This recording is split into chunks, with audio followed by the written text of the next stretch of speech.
Sean bienvenidos a su Facultad de Ciencias Jurídicas y Políticas de la Centenaria Universidad de Carabobo.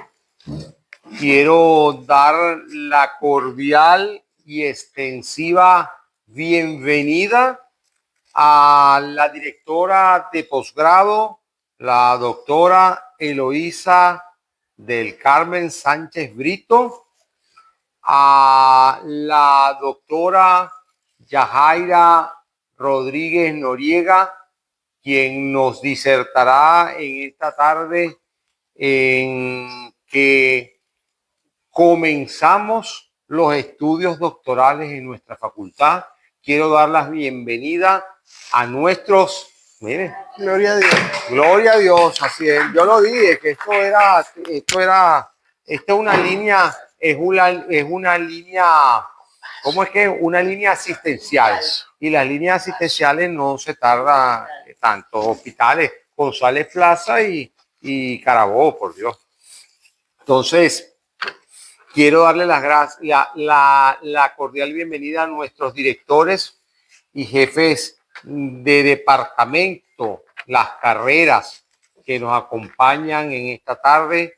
La profesora Amelia Ordaz, directora de Asuntos Profesorales de nuestra facultad y coordinadora de la carrera de Ciencias Forenses, al profesor Calarcá Mejía, coordinador de la carrera en Estudios Políticos, al profesor Pablo Gutiérrez, coordinador de la carrera de Estudios Fiscales, al profesor Ramón Baripinto, director de Injuris, al profesor Jesús Calderón, director de Biblioteca de la Facultad, y a la profesora María Alejandra Reyes, directora de Docencia y Currículum, y al profesor Miguel Anaya, asesor del decano,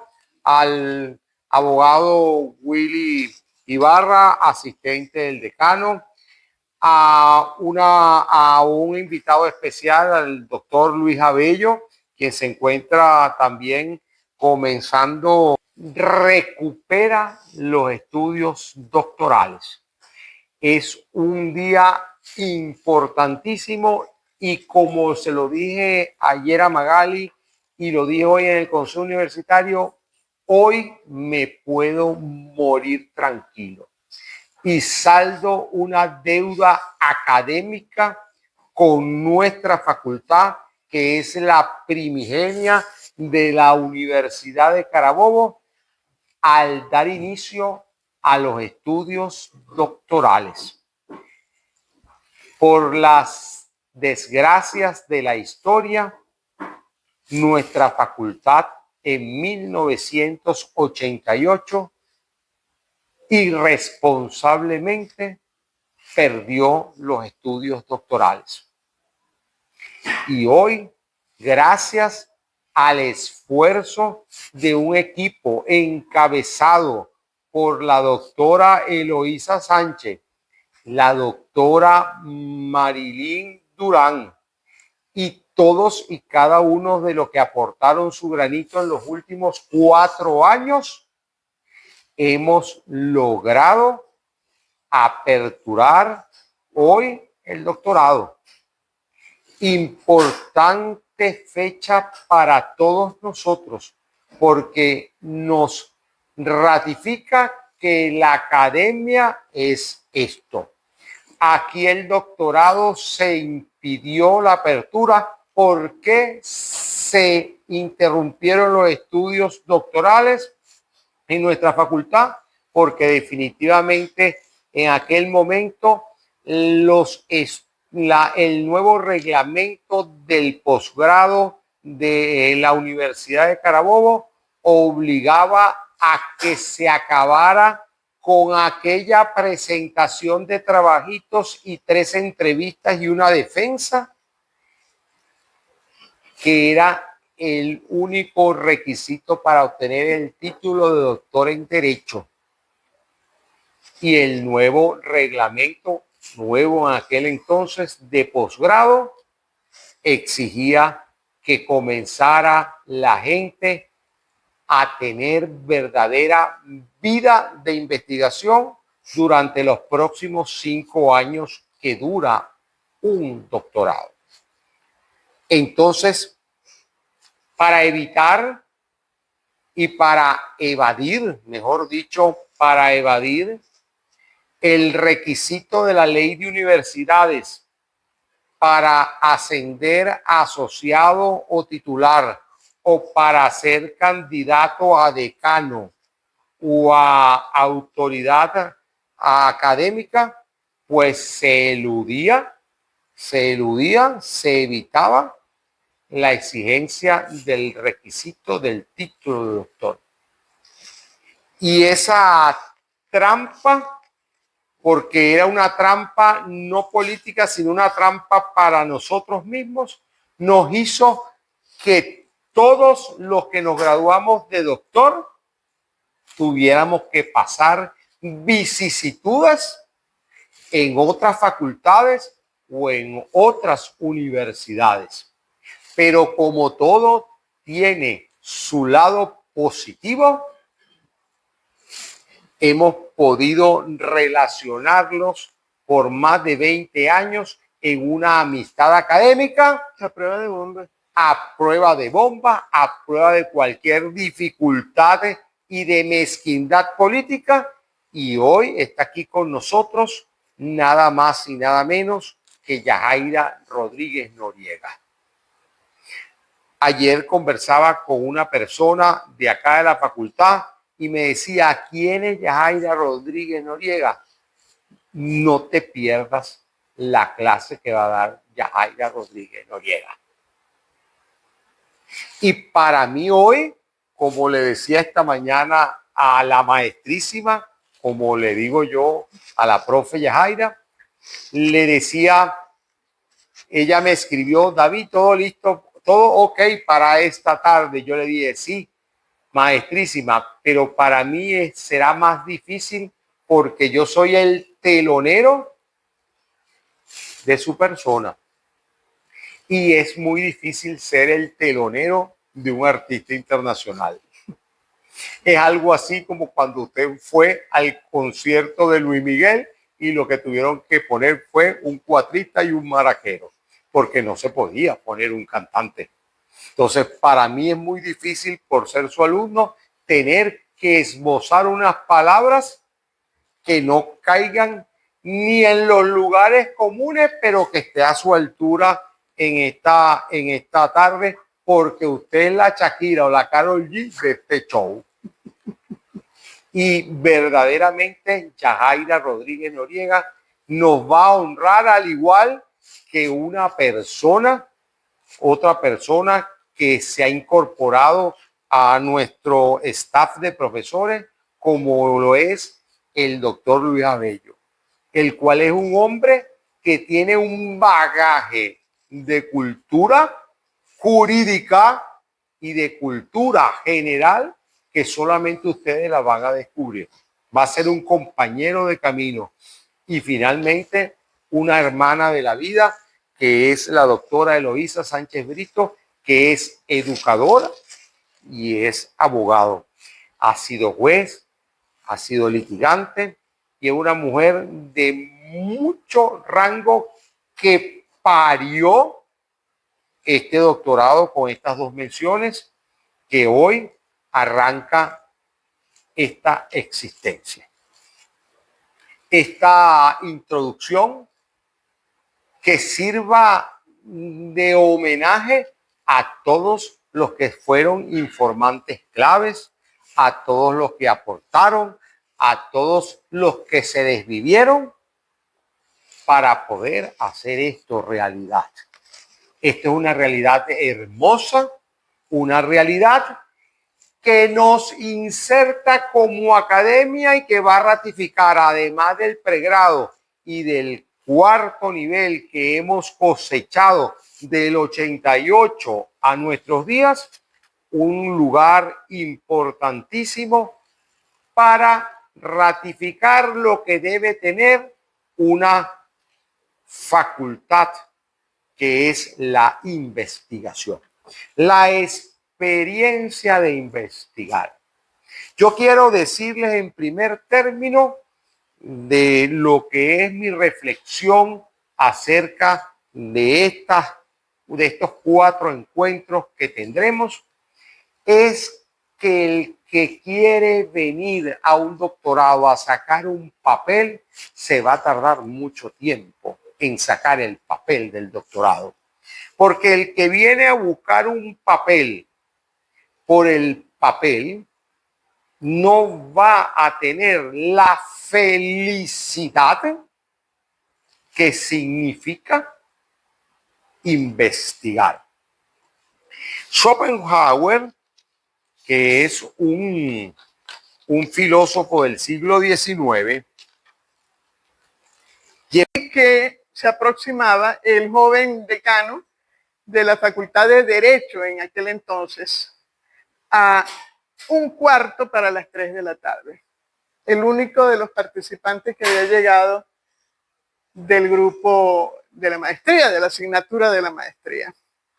Nos saludamos, nos presentamos e inmediatamente consideré que si el poder llega antes que el resto de la corte, este joven va a llegar bastante lejos. Pensé inmediatamente, porque sabe discriminar roles, sabe discriminar tareas, sabe discriminar sobre todo responsabilidades y sobre todo es puntual. Yo soy patológicamente puntual y me molesta el irrespeto que significa la impuntualidad para el espacio vital y para el encargarse de las responsabilidades de la alteridad. El otro tiene su tiempo y el tiempo tiene que respetarse. Me agradó muchísimo, no solo que fuera el primero en llegar, lo cual dice muchísimo, sino que al mismo tiempo, al parecer era el único miembro de la corte que tenía muy claramente el tema de la responsabilidad, el respeto al otro y al mismo tiempo el de la organización de responsabilidades para acometer una responsabilidad académica. Eso me encantó.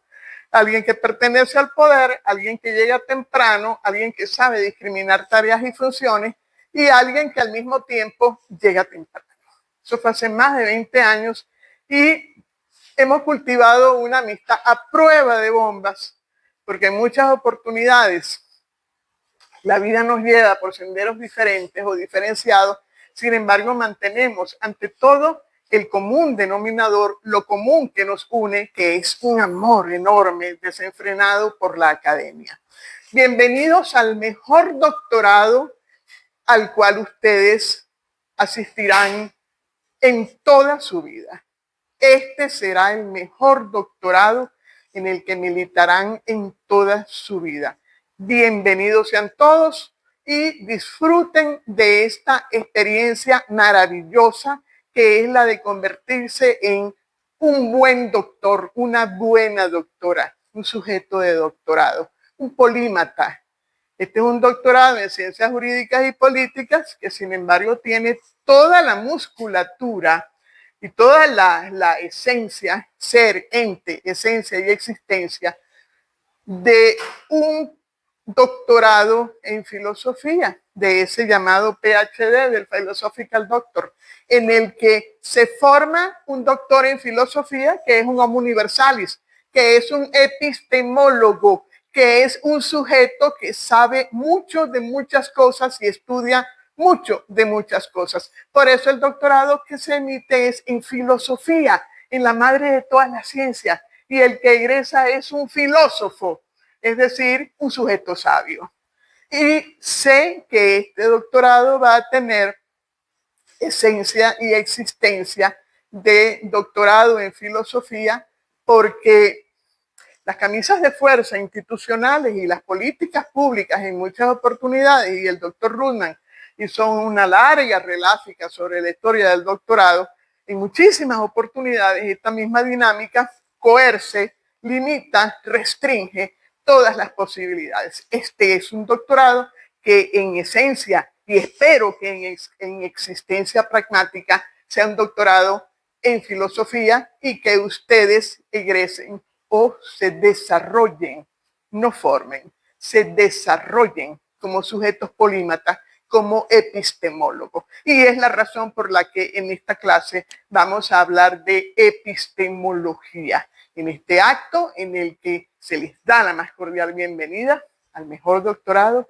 en el cual ustedes militarán en toda su vida. Recordarán este doctorado cuando estén en su segundo doctorado, cuando estén en su tercer doctorado, cuando estén en su postdoctorado, que equivocadamente se le llama PhD. Eso es una estupidez. Vi en una facultad de nuestra alma mater maravillosa y adorada que se llama postdoctorado los estudios de ampliación doctoral, que son los postdoctorados. Los postdoctorados son cursos de ampliación dirigidos a doctores egresados, en el cual los doctores despliegan sus habilidades, despliegan sus saberes, despliegan sus competencias, despliegan lo que son como doctores en una labor en la que todo doctor en egreso ya sabe que debe hacerlo, como lo es la ampliación, como lo es la legitimación de sus productos intelectuales, como lo es la productividad, como lo es la producción de saberes que refinan la tesis originaria. Porque la tesis originaria, buenas tardes, ¿puedo pasar? Sí, como no, pase usted. Porque la tesis originaria crece y fructifica.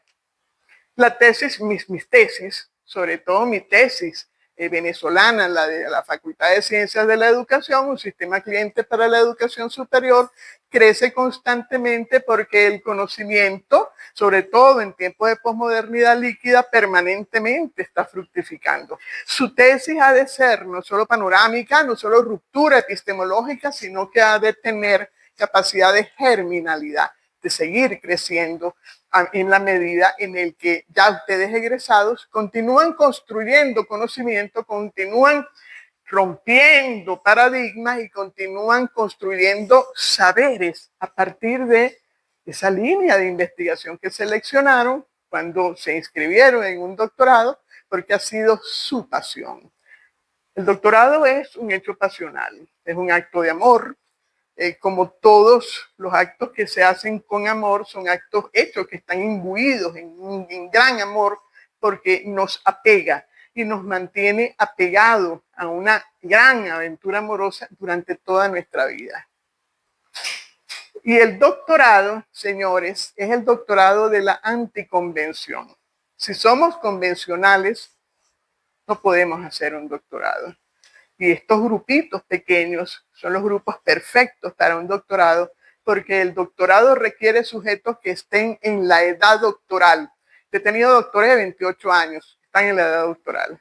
Y he tenido doctorandos de 76 años, como el doctor Efraín Einaudi Bolívar, que siendo médico hizo un doctorado en ingeniería. Tuve el honor de ser su profesora en el doctorado en ingeniería.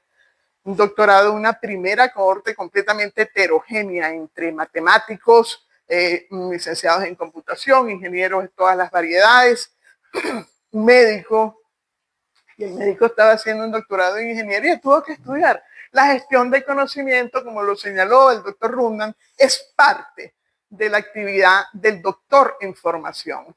Hay que estudiar. El doctorado no es un lugar al que se va a venir a ver a un profesor, a escribir con marcador en una pizarra magnética y a transmitir conocimiento, porque en lo absoluto se trata, la experiencia doctoral, de venir a adquirir conocimiento falso, porque somos pares. Ustedes son doctores en formación, yo soy doctor en desarrollo.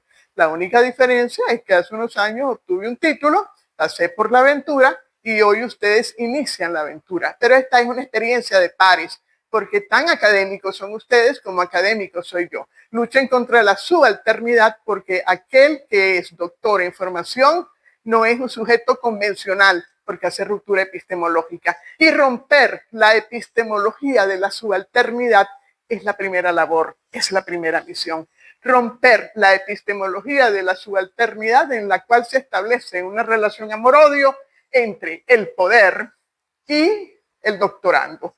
a través bien sea del tutor, a través bien sea de las autoridades, a través bien sea de la institución misma. Las relaciones de poder, Foucault, Dixit, que nos hablaba del poder, y ya lo vamos a ver como uno de los grandes rompedores, implica el posicionamiento de una existencia en torno a la condición de par, la paridad. Soy un sujeto tan bueno como tú y tú eres mi tutor porque eres la persona que me va a propiciar una experiencia vivida para que yo construya la mía. Los tutores, sobre todo los tutores de tesistas buenos, suelen ser muy egoístas. Suelen ser parte de la naturaleza humana, somos ángeles caídos, y la naturaleza humana en muchas oportunidades establece la pulsión a la subalternidad. No lo permitan, no permitan que la subalternidad los arrolle, porque si permiten la subalternidad, posiblemente ustedes egresen y se titulen, pero nunca serán un buen doctor, porque el buen doctor se posiciona, el buen doctor rompe paradigmas, el buen doctor es fundamental y originariamente bachelariano, porque Gastón Bachelard le puso el nombre a la rosa y acuñó el término de la ruptura como parte de la cadena. Muchos de ustedes ya deben haber trajinado a Bachelard en muchísimas oportunidades. Él nos hablaba de un proceso de acuerdos y a partir de la organización de horizontes de intersubjetividad, es decir, una suerte de consenso y acuerdo de legitimación, de contenido de legitimación de discurso. Habermas no es un soñador, Habermas es un visionario. Romper epistemológicamente con el discurso del visionarismo de Habermas y de su romanticismo por la visión del sujeto concreto, muy materialista histórico. Él reconstruye el materialismo histórico en una obra que les recomiendo a todos leer, porque en muchas oportunidades una tesis doctoral es reconstrucción de, y es válido, porque es innovación y es válido. No siempre los doctores tenemos que hacer teoría. Para hacer teoría hay que trabajar en la teoría durante 30, 40, 50, 60 años, toda la vida. Y un doctorando me preguntaba en estos días, ¿y si yo quiero hacer teoría, mi doctorado va a durar 50 años? No.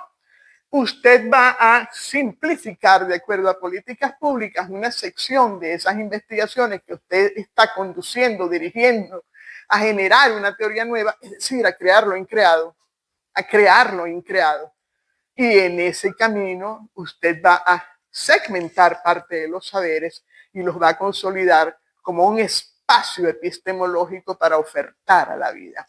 Y entonces este interlocutor que me señalaba que Habermas fue un romántico visionario, tuvo que enfrentar la contradicción de un interlocutor válido que le señala que Habermas no es ningún romántico, que es un visionario, porque él sentó las bases sobre algo manido, como lo es la teoría de la comunicación, emisor, receptor y mensaje, y lo convierte en teoría de la acción comunicativa, que es la construcción del conocimiento o el intercambio de los saberes, el intercambio de los procesos civilizatorios humanos a partir de los actos de habla, a partir de los actos de diálogo, a partir de los actos comunicativos.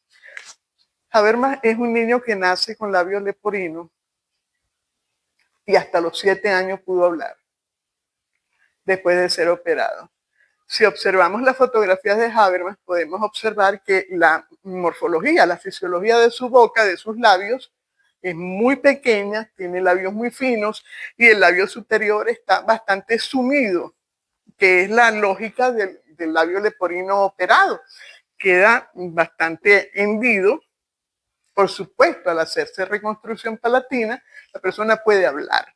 Y esto, ¿por qué lo menciono? Porque en muchas oportunidades nuestras experiencias doctorales están asociadas a nuestras experiencias humanas, a nuestras experiencias existenciales, es decir, a lo que es nuestro día a día, lo que tenemos, lo que pisamos, lo que está bajo nuestros pies, lo que implica la coexistencia con nuestros espacios laborales, profesionales, académicos, ciudadanos, familiares y todo un largo etcétera. Alexander Graham Bell crea el prototipo del teléfono, sin embargo, serendípicamente, él está realizando investigaciones para crear un ingenio para construir un audífono porque su esposa era sordomuda. Entonces, lo familiar y los actos de amor en muchas oportunidades conducen a la generación de la tesis doctoral. El pequeño trabajo es construirlo, pero eso es muy fácil, eso es muy sencillo. Y el primer punto es bachelariano. Hay que hacer ruptura epistemológica. Por eso, como primera sección en la agenda que tenemos organizada, vamos a pasearnos por estos procesos de ruptura epistemológica que estoy absolutamente segura ustedes lo tienen internalizado o por lo menos en alguna oportunidad lo han recorrido para posteriormente, en un segundo momento, vamos a hacer una reláfica histórica. Toda tesis doctoral tiene una historia porque es un hecho humano. Y si nosotros no asignamos por lo menos el primer capítulo a la historia del hecho investigado, estamos partiendo del sesgo de la historicidad de la tesis doctoral. Todo hecho, sobre todo hecho de la ciencia tiene una historia y esa historia tiene que ser contada porque en la historia de los hechos de la ciencia están los hitos hermenéuticos, las pinzas hermenéuticas que nosotros, investigadores doctorales, vamos a ir pinzando para tejer ordenadamente un acto habermasiano como lo es el de la construcción de una legitimidad. ¿Cuál es esa legitimidad? Aquella que surge en ese primer capítulo histórico en el que nosotros hacemos un planteamiento del problema, una exposición de los hechos de la ciencia, un análisis de discurso o de contenido, porque las tesis doctorales son círculos hermenéuticos. Primer momento, el de lo histórico, es la comprensión, puede haber 1 o 2 capítulos. Segundo momento, el de la interpretación, en el cual usted doctor, usted doctora, va a tropezar con muchísimos errores y obstáculos epistemológicos para devanar interpretativamente lo que la alteridad le indica, o lo que la alteridad ha construido como saberes, para, número 3, aplicación. Tenemos el círculo: comprensión, interpretación, aplicación, su creación. Lo que usted no propone, lo que usted oferta a la humanidad como legado, lo que usted lega a la humanidad como situación de ciencia construida. Una tesis doctoral es un constructo. Una tesis doctoral es filosofía crítica, momento de la comprensión de la ruptura. Y toda ruptura deviene un acto creador. Y en el camino usted hace combate teórico con aquellos que estuvieron trajinando ese mismo aspecto, debatiéndolo. Decían unos colegas temprano que los doctorados son la del desprendimiento de lo que hemos sido hasta ahora, comenzando por el desprendimiento de la cultura de la maestría. La cultura de la maestría nos educa para ser minusválidos cognitivos, en el sentido de que el maestrando no puede emitir sus acertos de discurso si no los legitima con un grupo de amigos que son los teóricos, que son las fuentes, que son los antecedentes, que van a decirle al lector: ella tiene razón porque yo lo dije antes. El doctorado es el ser rompedor, el entrar en combate teórico para decirle a ese ejército de señores: usted no tiene razón, porque usted falló aquí, yo completo aquí, hay una incompletitud acá, y finalmente mi aporte para usted es este. Esa parte de la interpretación, muy malamente llamada el marco teórico, malamente llamada el marco teórico, porque esta es la parte más sustanciosa, debido a que es 1, 2, 3, 4, 5 capítulos el músculo de la tesis. porque es donde usted va a demostrar que piensa y que no solo le da la razón a otros. Generalmente en esos debates se estimula muchísimo que tendrá su propia ágora y que tendrá estudiosos en un sistema cliente para la educación superior. Mi tesis doctoral en educación y la tesis del doctor José Tadeo Morales, que en este momento no recuerdo su nombre, son las tesis más consultadas en la Facultad de Ciencias de la Educación. En varias oportunidades han enviado los ejemplares en físico a reparar al taller, al hospital, y son las tesis más descargadas en la biblioteca central. Y en muchas oportunidades hay que enviar nuevamente el archivo, el PDF, para reponer en el repositorio esa tesis, porque el exceso de descarga las invalida, las incapacita, no pueden descargarse posteriormente. Y en una oportunidad me llamaron de la biblioteca y me dijeron: profesora, traiga un ejemplar, por favor. Otra vez, ¿por qué? Porque no, es que se robaron la mitad de la tesis. Entonces, en una oportunidad, mi capítulo 7, que es el de la metódica, lo más buscado, fue seccionado y se lo llevaron. Entonces, esa es una expresión de legitimidad. Eso significa que ese capítulo 7 y esa metódica sirvió para algo. Esa metódica es análisis de contenido más análisis de discurso, que todo el mundo habla de la posmodernidad, del análisis de contenido, y nadie sabe qué es un análisis de contenido, nadie sabe en qué se diferencia de un análisis de discurso, nadie sabe por qué el análisis de contenido es precedente y en el análisis de discurso es consecuente, y nadie sabe por qué el análisis de contenido, siendo una expresión meramente cualitativa, tiene que matematizarse.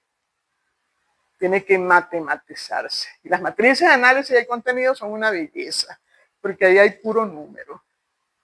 Ahí hay puro número, y después el hermeneuta analiza la tendencia de esa numerología que existe versus, vamos a ver próximamente en el curso de esta tarde, vamos a ver unas matrices, toda esa numerología que se contrasta con categorías y criterios de valor tienen un significado. 5, mucho valor político; 1, poco valor político. Educación superior como categoría la encuentro con poco valor político, pues ahí hubo un problema con el legislador, que no se acordó que la educación universitaria es una herramienta de enorme valor político para la felicidad de una sociedad. ¿Y cómo sabe usted, profesora, por qué le puso 1? Porque las veces que aparece la categoría en la ley de educación y después en la ley de universidades, las pocas veces que aparece en la categoría de educación universitaria en el texto, porque hay que fundirse los ojos leyendo y contextualizando, las pocas veces que aparece en un contexto poco significativo, le resta fuerza discursiva a la categoría. Si esa categoría aparece en un texto en el que se está haciendo un ejercicio de delineado de una política pública, ahí sí, 5. Entonces, en ese ejercicio matemático de variables cualitativas, de enfoques cualitativos, reside la belleza, no solo de la legitimación del análisis de contenido, del análisis de discurso, sino que reside la libertad de un sujeto que construye paradigmas de investigación. El presidente del jurado, que fue mi gran amigo hasta ese día, Cosas veré de Sancho, que fue grandísimo amigo hasta ese día, hace como única pregunta la siguiente: ¿por qué, si usted es una hermeneuta, está empleando estadísticas descriptivas? Y yo le dije: porque para eso se hacen tesis doctorales. ¿Qué hice? Yo apliqué 1.600 y pico cuestionarios, más el análisis de contenido y de discurso de por lo menos 8 fuentes legislativas, casi todas, y contrasté lo que el fenómeno dice: estudiantes, familias, docentes, empleados, obreros, fuerzas vivas, 6 grupos etarios, para contrastar lo que el emisor del discurso, que es el Estado, dice. Y los resultados fueron expresados en una estadística descriptiva. Y los polígonos de frecuencia hablan. Los polígonos de frecuencia son una belleza porque recuerden que mientras más accidentado sea un polígono, más información trae. Y hay categorías preciosas, como por ejemplo el impacto social de la Universidad de Carabobo en la sociedad. Y esa categoría, cuando observamos el polígono de frecuencia, sube. Y después baja a una linealidad casi horizontal. ¿Qué significa eso? Que a pesar de la contemporaneidad de nuestra alma mater, tiene un ranqueo social extraordinario. Todo el mundo quiere estudiar en la Universidad de Carabobo. Será por algo. Porque los procesos de profesionalización en la Universidad de Carabobo deben seguir siendo muy buenos. Entonces tenemos ruptura epistemológica. Una persona que combinó estadística descriptiva para hacer análisis de discurso del Estado venezolano y de la sociedad en su conjunto a partir de una herramienta estadística versus matrices matemáticas de análisis de contenido y el análisis de discurso que es made in autor. El que eso es dislocado, bueno, para eso se hace una tesis doctoral, para que nosotros ensayemos y legitimemos nuestros acertos. ¿Tenemos ya presentación? Ok, vamos a la agenda. Este fue el preámbulo. Vamos a la agenda. Yo creo que de aquí a 3 semanas terminamos. En esta primera parte, ha sido una estrategia para que él haya... Y la aprovechamos también. Ya estamos entonces con testes en cuanto que todo proceso doctoral es un proceso de ruptura epistemológica. Si nosotros vemos el mundo como nos lo han pintado convencionalmente a lo largo de toda nuestra vida académica y profesional, posiblemente crecemos como doctores, pero no seremos buenos doctores, porque tenemos que buscar el sentido oculto de la cosa, aquello que está sumergido en las profundidades del discurso y que nosotros hundimos los brazos hasta los codos y extraemos. Lo que el emisor de discurso quiso decir es esto, no lo que aparentemente dijo. Ese es el espíritu, razón y propósito de un doctor en formación, buscar el sentido oculto de las cosas, hacer ejercicios de hermenéutica de todo lo que está construido como realidad y contradecirla. Carlos Marx es como la regla de 3 y el materialismo histórico es como la regla de 3, útil para todo. Tesis, antítesis y síntesis. No me meto con las leyes de la dialéctica todavía. Tenemos una tesis que es la convención epistemológica. Tenemos la antítesis, que es la fuerza de la convención institucional, académica, social, científica. Tenemos la ruptura epistemológica. Recordemos para quienes estudiamos la espiral dialéctica en Carlos Marx que él ve la historia no como una línea, sino como una espiral que va haciendo pequeñas circularidades. Y cuando viene la segunda circular, aquí chocó con la anterior y hay una suerte de encuentro de esos dos círculos y ese intersticio, el que las une a ambas, como los círculos de los Juegos Olímpicos, que los une a ambos, es la antítesis. Ahí está el salto cualitativo. La tesis doctoral es un salto cualitativo. Si hay sistematización de conocimiento, no hay tesis doctoral porque no hay salto cualitativo.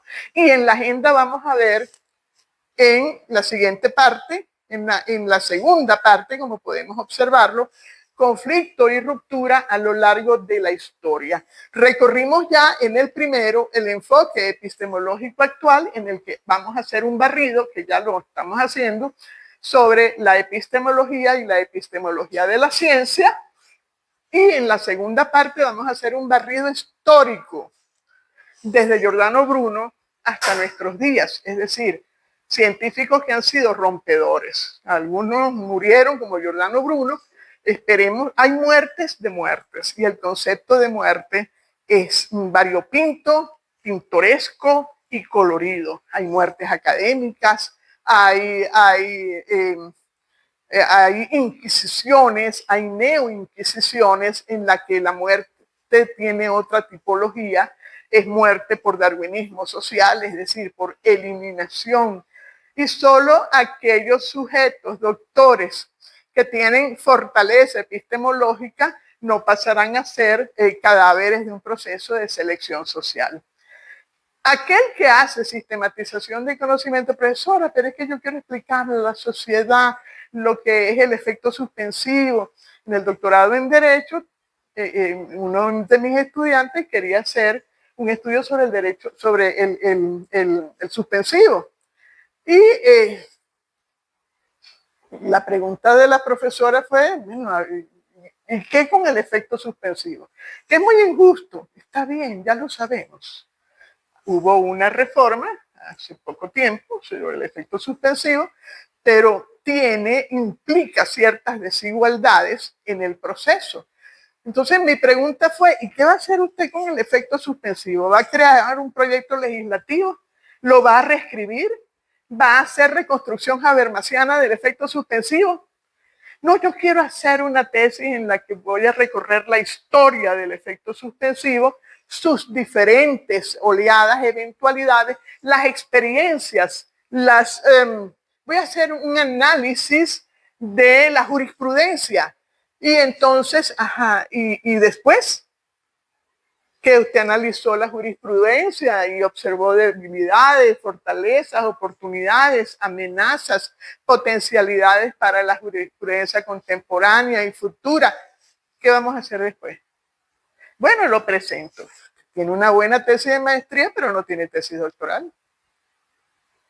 Porque la tesis doctoral, y por eso presento a Giordano Bruno, por eso presento a Carlos Marx, por eso presento a Immanuel Kant, por eso presento a Jean-Jacques Rousseau, por eso presento a Dante Alighieri, por eso presento a Giordano, a Martin Heidegger, interesantísimo Martin Heidegger, a Erich Fromm, a Karl Popper, a Foucault, a Habermas, porque todos ellos crearon tesis doctorales.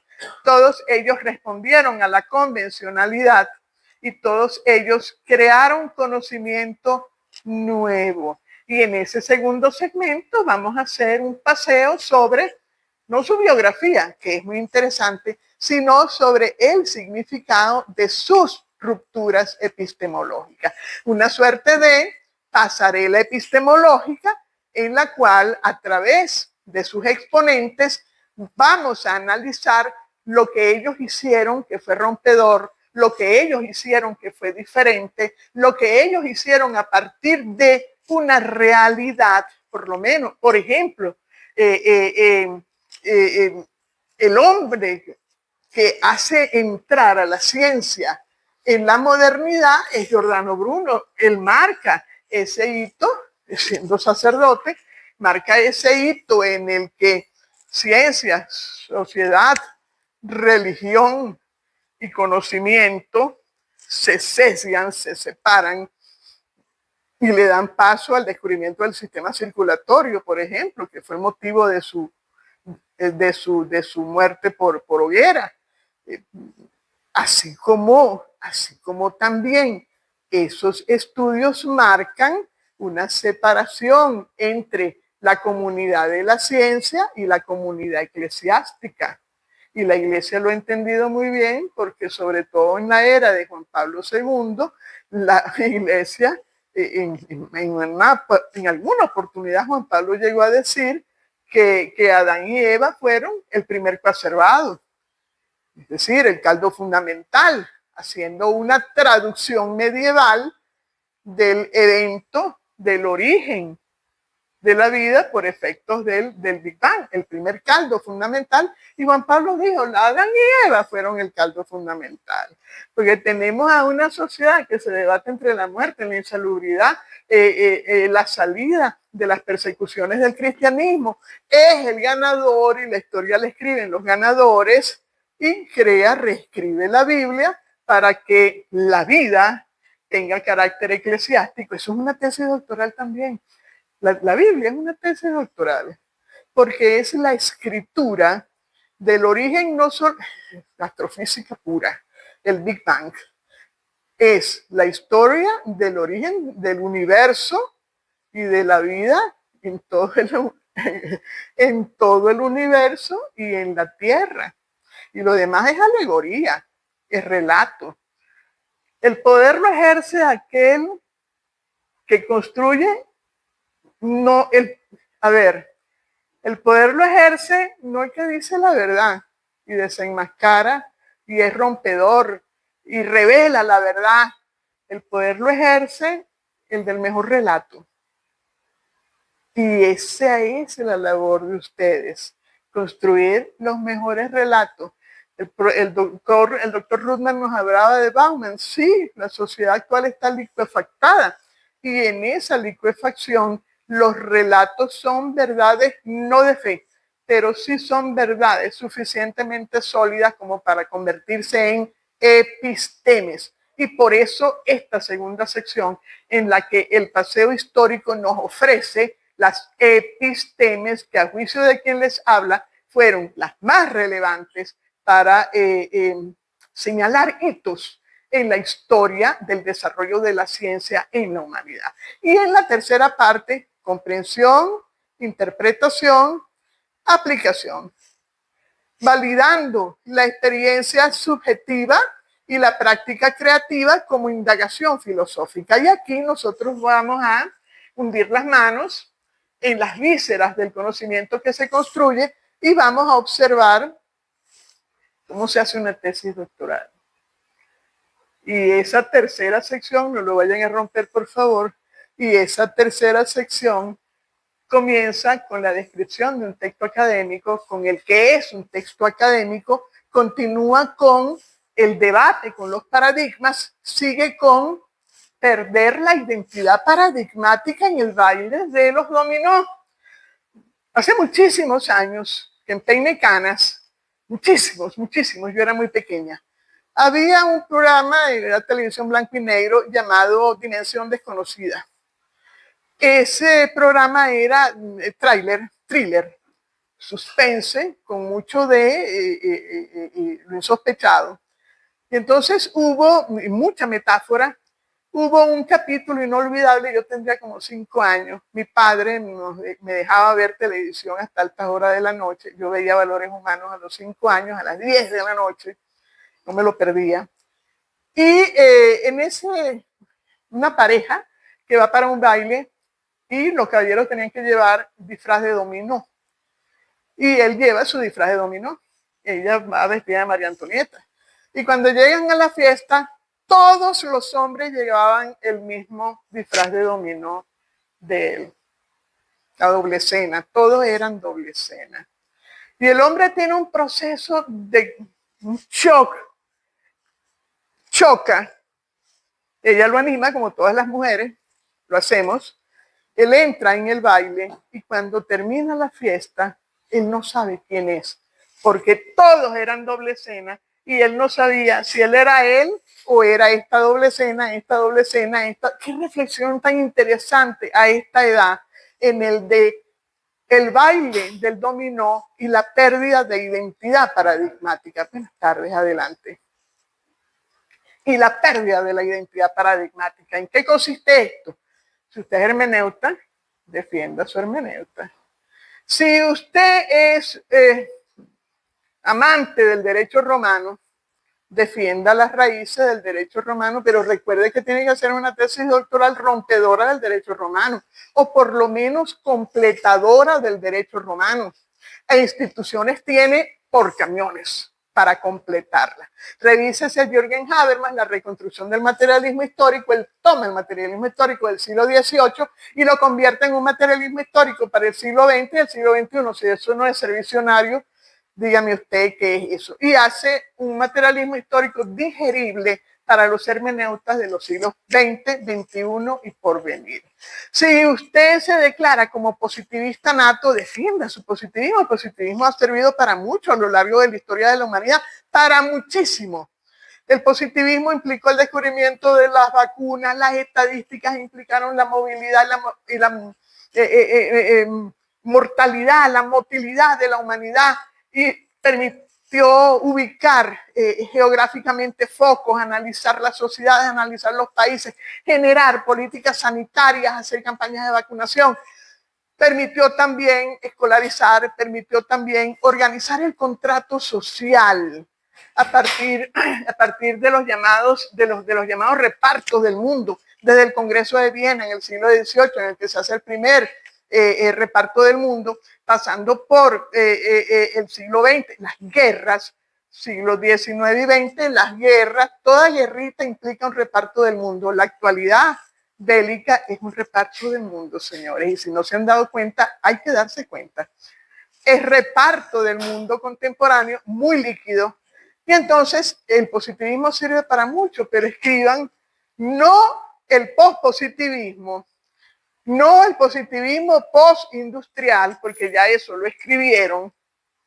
Escriban un pospositivismo jurídico o un neopositivismo jurídico o un neopositivismo político o un neopositivismo político jurídico. Escriban lo rompedor para que no sean la doble escena que se perdió. Total, el señor se quedó ahí en la fiesta porque él perdió su identidad y no pudo salir de la fiesta porque no se supo encontrar.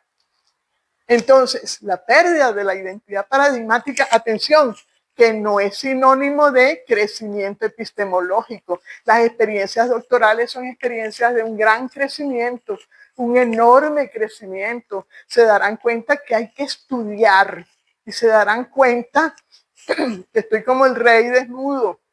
Todo el mundo me ve y me he evidenciado como alguien que tiene un traje inexistente y que he sido una mentira, que he pasado por fingir ser un académico inteligente, pero no lo soy, porque aquí le van a dar duro hasta con el tobo y le van a dar fuerte, porque recordemos que mis primeras palabras en el inicio de mi intervención fue: este es en existencia un doctorado disciplinario, pero en esencia es un doctorado en filosofía.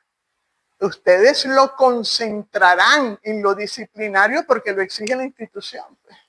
Pero lo que se construye como tesis doctoral es conocimiento válido para toda la humanidad. Cuidado con estudios de caso, cuidado con para la realidad venezolana, porque no es tesis doctoral, porque servirá solo para Venezuela. Con Venezuela nosotros podemos hacer tesis doctorales en antropología, en derecho, porque Venezuela es una sociedad tan peculiar que da para crear conocimiento válido para toda la humanidad. El conocimiento que usted construya aquí es conocimiento para toda la humanidad. Es conocimiento generalizable y es conocimiento que la humanidad lo va a legitimar. Conocimiento delimitado no es tesis doctoral. Y para eso en la tercera sección aportamos esas zonas en las que el tercer momento del círculo hermenéutico nos lleva a los recursos, los marcos, perdón, aquellos marcos de nuestra prehistoria como investigadores se convierten en capítulos. El capítulo 1, capítulo 2, capítulo 3, aquello que hablábamos sobre las bases teóricas se convierten en capítulos en los que nosotros vamos a estar construyendo teoría, en donde nosotros vamos a estar construyendo conocimiento con el debate teórico con los otros. Los otros son no nuestros compañeros, nuestra audiencia, para debatirlos y para rebatirlos popperianamente. La labor es entrar en el debate. El efecto suspensivo. Definición, argumentación jurídica, jurisprudencia y ya en este momento fortalezas, oportunidades, debilidades y amenazas y emisión de discurso. Es decir, a partir del análisis, de la crítica al discurso, se construye, número 1, resolución de un problema. Profesora, es que el efecto suspensivo es injusto. No resuelve el problema de la justicia del efecto suspensivo. Pues ahí sí tiene tesis doctoral. Número 2, necesidad. Profesora, pero es que ese efecto suspensivo queda corto. Yo fui juez y me votaron porque no le di salido un efecto suspensivo. Bueno, ahí está haciendo falta algo en términos de procedimientos jurídicos, porque si a usted lo votaron como juez, porque usted tomó una decisión y el poder lo votó, es porque su argumentación venía tan débil que no se sostuvo. Hay una necesidad. Número 3, profesora, es que el efecto suspensivo no contempla esto, la supremacía del fiscal, la debilidad del juez, incompletitud epistemológica. Reconduzca eso. Pues. Construya conocimiento para que sea debido proceso.